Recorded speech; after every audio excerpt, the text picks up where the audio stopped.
Hi everyone, hope you're doing well from wherever you're watching this channel, depending on your time zone.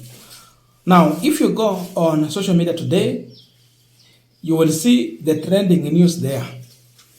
President William Ruto appoint Mama Aida Odinga as a permanent representative to the UNEP. This is United Nations. And so, if this is going to be approved, Aida Odinga is going to replace Ababu Namwamba, who has been reassigned to Uganda, Kampala.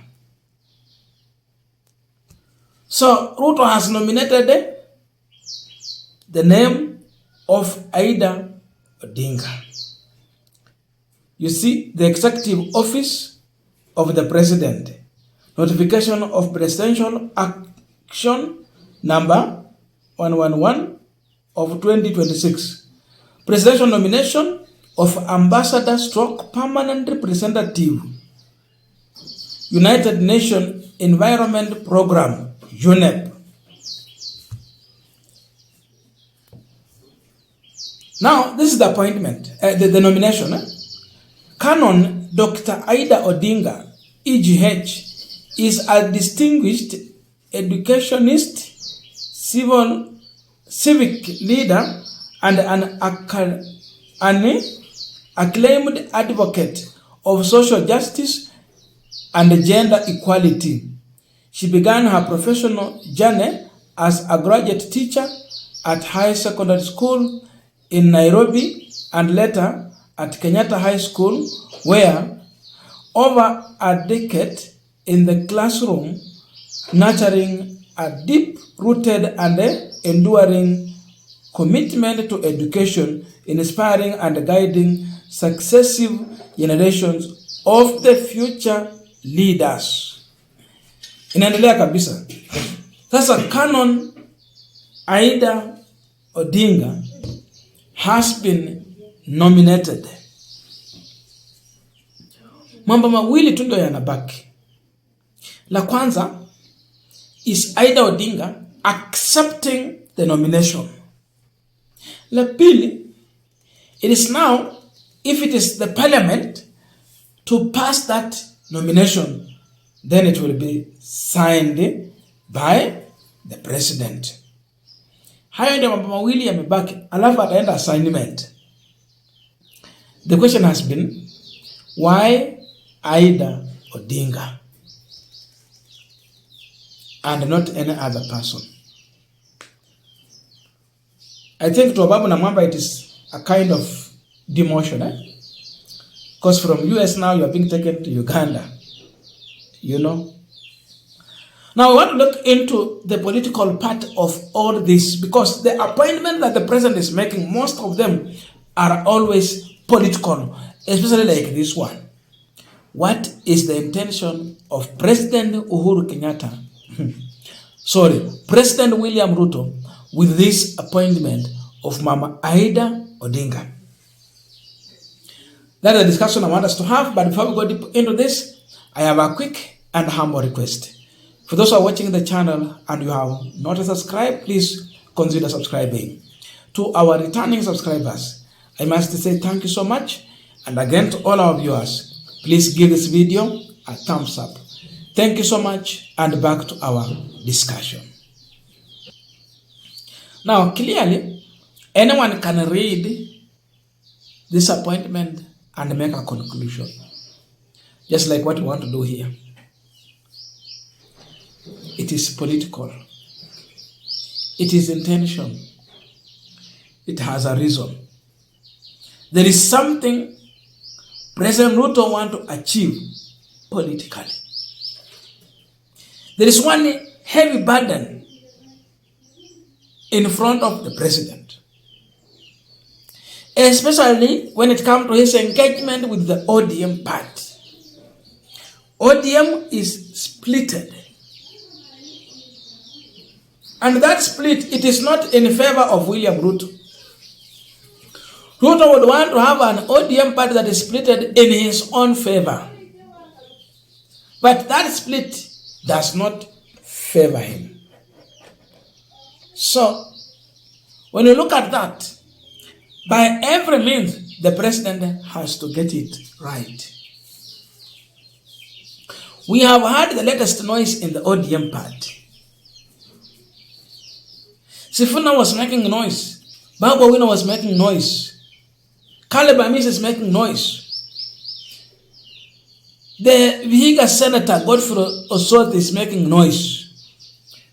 There is that team there. But this noise was so shaking when it came out that Winnie Odinga support the noise from the Babu Owino Edwin Sifuna's quarters. When she went to Kibera, she took Babu Owino's greetings to the people. She greeted people on behalf of Edwin Sifuna. Karibu niseme in the name of Edwin Sifuna. So she was endorsing that side. That is where she belongs. That is what she wants. That is the team she is embracing.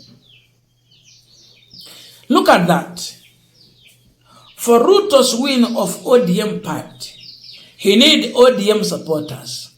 For Ruto to win ODM supporters, he must embrace Raila Odinga's family. So Buru Odinga is not enough to give that vote. Ruto is learning this. And therefore, the only thing you can do is to bring Raila Odinga's widow, who actually to some extent has been controlling ODM party. Hajakot Raila Odinga ndio amekuwa control party peke yake, hapana.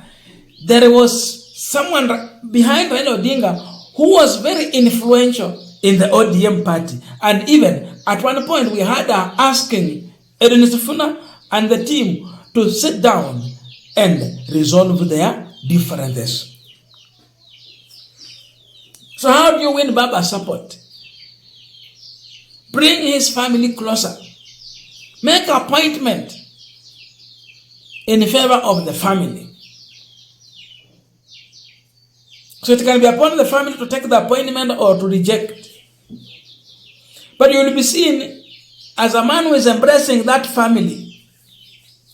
His aim is to win the ODM followers.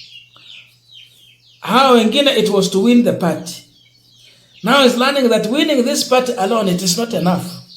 I need the followers of the party. I need them. How do you get them? Bring this family together and close to your government. So when you bring in the mother, there will be a way you will reach out to the daughter and the son. Tuliona Raila Junior akienda kule, akaleta shida kuhusu mambo ya maji, akaleta shida kuhusu mambo ya stima. Watu wa Kibera wanasumbuka sana. Wakaleta some solution there. That tells you that there is a possibility that he might be now soon coming in the field for this game. Either Raila Junior or Winnie Odinga, or even both of them. One can decide to play Nairobi politics, another one to go back home, or even all of them in Nairobi. So hii ni political ni ya mama. What will you tell Winnie Odinga? Chukua hii mambo ya Kibera, tukusupport, nafasi ilikuwa ya baba yako. Then you have her from that side. So with that, you are winning the family. And Ruto believes that by winning this, to some extent he's winning Baba's stronghold. So my question is, will this help William Ruto to win Raila Odinga's support? Ruto has won the ODM party. It is on his side. It is supporting him, the ODM party. But now, Raila Odinga's constituency across the country, how do you win it?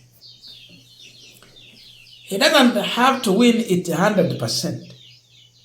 60 or 70% is better figure. So in my view, that is the game he's trying to do. But if he's winning or not, I don't know. I leave this one to you to tell me in the comment section.